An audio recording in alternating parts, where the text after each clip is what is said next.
काशी, वो शहर जहां मृत्यु भी मोक्ष का द्वार बन जाती है, जहां हर सुबह गंगा आरती के साथ जन्म लेती है और हर रात मणिकर्णिका की अग्नि में समय स्वयं जलता है। सदियों से यह कहा जाता रहा कि काशी केवल एक शहर नहीं बल्कि ब्रह्मांड का केंद्र है, लेकिन किसी को यह नहीं पता था कि काशी के नीचे एक ऐसा रहस्य दफन है जो पूरी पृथ्वी का भाग्य बदल सकता है। सन 512 ईस्वी, गंगा के तट पर अघोरियों का एक गुप्त यज्ञ चल रहा था। आकाश में लाल धूमकेतु दिखाई दे रहा था। हजारों लोगों के बीच एक वृद्ध ऋषि ने कांपती आवाज में कहा, समय का द्वार खुलने वाला है और जब वो खुलेगा तब पृथ्वी पर विनाश उतरेगा। यज्ञ के बीच एक बालक खड़ा था। उसकी आंखों में भय नहीं बल्कि आग थी। उसका नाम था रुद्र।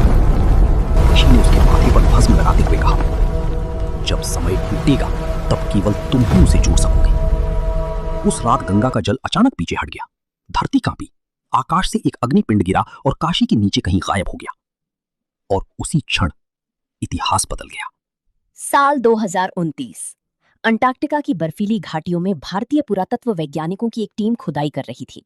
बर्फ के नीचे उन्हें एक प्राचीन पत्थर का दरवाजा मिला जिस पर संस्कृत में लिखा था काशी द्वारम। टीम की प्रमुख वैज्ञानिक डॉक्टर मंदाकिनी ने आश्चर्य से कहा, अंटार्कटिका में संस्कृत? ये असंभव है। तभी बर्फ के नीचे भूकंप जैसा कंपन हुआ। दरवाजा धीरे धीरे खुला और अंदर से नीली रोशनी बाहर आई। पूरी टीम घबरा गई। मंदाकिनी अंदर गई। वहां दीवारों पर ऐसे चित्र बने थे जिनमें आधुनिक शहर, विमान और युद्ध दिखाई दे रहे थे, लेकिन ये चित्र हजारों साल पुराने लग रहे थे।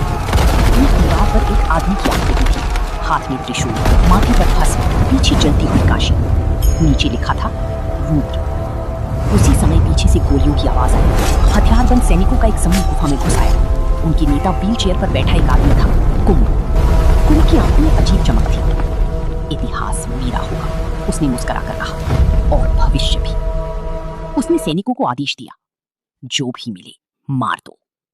अराजकता फैल गई। गोलीबारी के बीच अचानक गुफा की छत टूटने लगी। तभी अंधेरे में एक परछाई दिखाई दी। एक आदमी रस्सी के सहारे ऊपर से नीचे उतरा।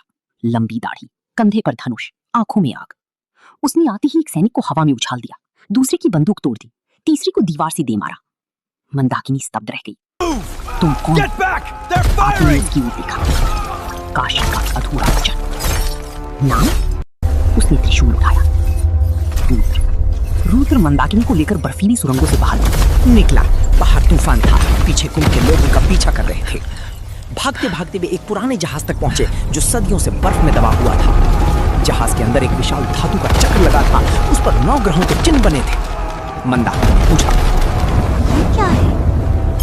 रुद्र बोला, काल चक्र। ये मशीन है? नहीं, ये समय का द्वार है। रुद्र ने बताया कि हजारों साल पहले कुछ ऋषियों ने पृथ्वी पर आने वाले विनाश को देख लिया था। एक उल्का पृथ्वी को नष्ट करने वाली थी। तब उन्होंने ब्रह्मांडीय ऊर्जा से एक ऐसा तंत्र बनाया जो समय को मोड़ सकता था। लेकिन उस शक्ति का उपयोग केवल वही कर सकता था जो अग्नि चिन्ह लेकर जन्मा हो।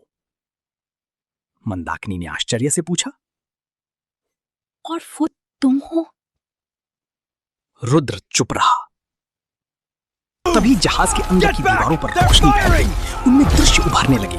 रामायण, महाभारत, भविष्य के शहर, जलती हुई पृथ्वी। एक आवाज गूंजी, समय रेखा टूट रही है। अचानक मंदाकिनी को चक्कर आने लगी। उसे लगा जैसे वो किसी और युग में पहुंच गई। उसने देखा, काशी जल रही है। गंगा सूख चुकी है। लोग चीख रहे हैं। आकाश से आग बरस रही है। और उस विनाश के बीच कुंभ खड़ा हंस रहा है। दृश्य गायब हो गया। मंदाकिनी कांप उठी। ये भविष्य था। रुद्र ने धीमे से कहा, अगर हम असफल हुए तो हां। कुंभ कभी एक महान वैज्ञानिक था। उसका असली नाम आदित्य वर्मा था। वो ब्रह्मांडीय ऊर्जा पर शोध करता था, लेकिन एक दुर्घटना में उसकी पत्नी और बेटी की मृत्यु हो गई।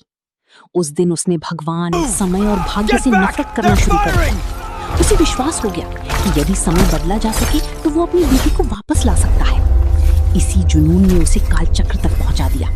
लेकिन कालचक्र केवल संतुलन के लिए बनाया गया था, स्वार्थ के लिए नहीं। कुंभ ने उसकी शक्ति को जबरन जगाने की कोशिश की। परिणाम विनाशकारी हुआ। उसका शरीर आधा लकवाग्रस्त हो गया, लेकिन उसकी बुद्धि पहले से अधिक खतरनाक बन गई। अब उसका एक ही लक्ष्य था, इतिहास को मिटाकर नया संसार बनाना। रुद्र और मंदाकिनी को पता चला कि कालचक्र के 3 हिस्से दुनिया के अलग अलग स्थानों पर छिपाए गए हैं। पहला हिस्सा अंटार्कटिका में था, दूसरा अफ्रीका के एक प्राचीन मंदिर में। वे दोनों कीनिया पहुंचे। विशाल रेगिस्तान, जंगली जानवर और रहस्यमयी गुफाएं। एक रात वे एक आदिवासी गांव पहुंचे। गांव के मुखिया ने रुद्र को देखते ही घुटनों पर बैठकर कहा, वो लौट आया, शिव का दूत लौट आया। मंदाकिनी ने पूछा, ये तुम्हें जानते हैं? रुद्र बोला, शायद मेरे पूर्वजों को। गांव के मंदिर में एक चित्र था जिसमें एक योद्धा आकाश से गिरती आग को रोक रहा था। वो बिल्कुल रुद्र जैसा दिखता था। मंदाकिनी अब समझने लगी थी कि रुद्र का संबंध केवल वर्तमान से नहीं बल्कि कई युगों से है। रात को उनके सैनिक हेलीकॉप्टरों से उतरे, आग लग गई, बच्चे चीखने लगे। रुद्र ने अकेले पूरी सेना का सामना किया। उसने जलती हुई मशाल उठाकर दुश्मनों के बीच छलांग लगा दी। उसकी लड़ाई किसी इंसान जैसी नहीं, वो तूफान जैसा था। लेकिन उसी दौरान उन्होंने मंदिर के नीचे छिपा दूसरा हिस्सा चुरा लिया। भागते समय उसने रुद्र से कहा, तुम इतिहास बचाना चाहती हो और मैं उसे बदलना चाहता हूँ। भारत लौटने के बाद रुद्र मंदाकिनी को काशी ले गया। रात का समय था। दशाश्वमेध घाट पर आरती चल रही थी। हजारों दीपकों की रोशनी गंगा पर तैर रही थी। रुद्र बोला, ये शहर केवल ईंटों से नहीं बना, ये स्मृतियों से बना है। वे दोनों एक गुप्त सुरंग में उतरे जो मणिकर्णिका घाट के नीचे थी। वहां एक विशाल शिवलिंग था जिसके चारों ओर अजीब ऊर्जा घूम रही थी। रुद्र ने कहा, यहीं कालचक्र का अंतिम द्वार छिपा है। तभी मंदाकिनी ने देखा कि शिवलिंग के पीछे वही प्रतीक बना था जो उसने अंटार्कटिका में देखा था। अचानक पूरी गुफा कांपने लगी, दीवारों से आवाजें आने लगी। रुद्र को अपने बचपन की यादें दिखने लगी। उसने देखा वो वही बालक है जो 512 ईस्वी के यज्ञ में मौजूद था। मंदाकिनी चौंक गई। ये कैसे संभव है?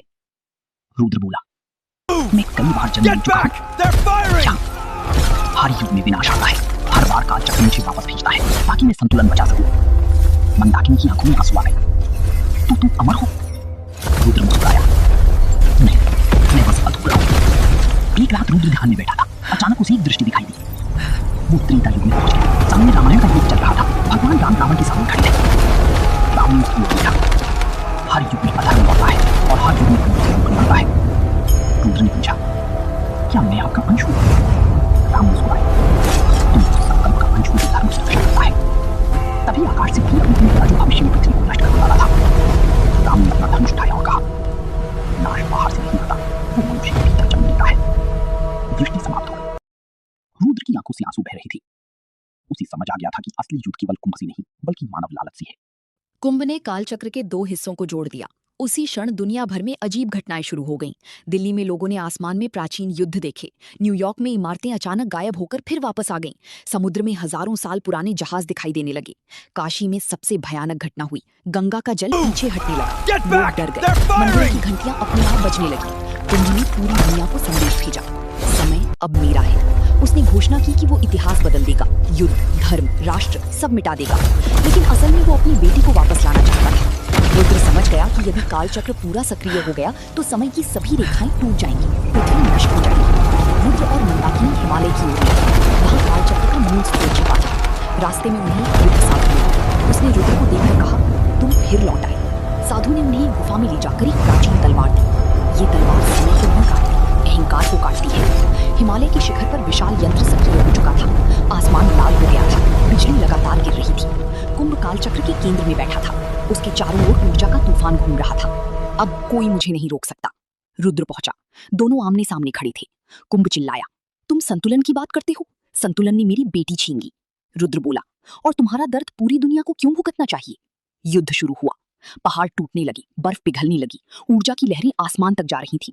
कुंभ ने कालचक्र की शक्ति से समय को मोड़ दिया। अचानक रुद्र ने खुद को अलग अलग युगों में देखा। कहीं वो सैनिक था, कहीं साधु, कहीं राजा। हर जन्म में वो विनाश से लड़ रहा था। तभी उसे सत्य समझ आया। वो कोई व्यक्ति नहीं बल्कि एक चक्र है, धर्म का चक्र। उसने अपनी सारी शक्ति एकत्र की और कालचक्र के केंद्र पर प्रहार किया। विस्फोट हुआ। समय रुक गया। रुद्र ने पूछा, क्या मैं कुंभ को रोक पाऊंगा? साधु बोला, तुम उसे मार सकते हो, लेकिन जीत तभी होगी जब तुम इसकी दर्द को समझोगे। हिमालय के शिखर पर विशाल यंत्र सक्रिय हो चुका था। आसमान लाल हो गया था। बिजली लगातार गिर रही थी। कुंभ कालचक्र के केंद्र में बैठा था। उसके चारों ओर ऊर्जा का तूफान घूम रहा था। अब कोई मुझे नहीं रोक सकता। रुद्र पहुंचा, दोनों आमने सामने खड़े थे। कुंभ चिल्लाया, तुम संतुलन की बात करते हो? संतुलन ने मेरी बेटी छीन ली। रुद्र बोला, और तुम्हारा दर्द पूरी दुनिया को क्यों भुगतना चाहिए? युद्ध शुरू हुआ, पहाड़ टूटने लगे, बर्फ पिघलने लगी, ऊर्जा की लहरें आसमान तक जा रही थी। कुंभ ने कालचक्र की शक्ति से समय को मोड़ दिया। अचानक रुद्र ने खुद को अलग अलग युगों में देखा। कहीं वो सैनिक था, कहीं साधु, कहीं राजा। हर जन्म में वो विनाश से लड़ रहा था। तभी उसे सत्य समझ आया, वो कोई व्यक्ति नहीं बल्कि एक चक्र है, धर्म का चक्र। उसने अपनी सारी शक्ति एकत्र की और कालचक्र के केंद्र पर प्रहार किया। विस्फोट हुआ, समय रुक गया।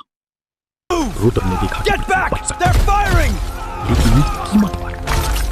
यदि कालचक्र नष्ट किया गया तो उसकी सारी स्मृतियां और अस्तित्व मिट जाएगा।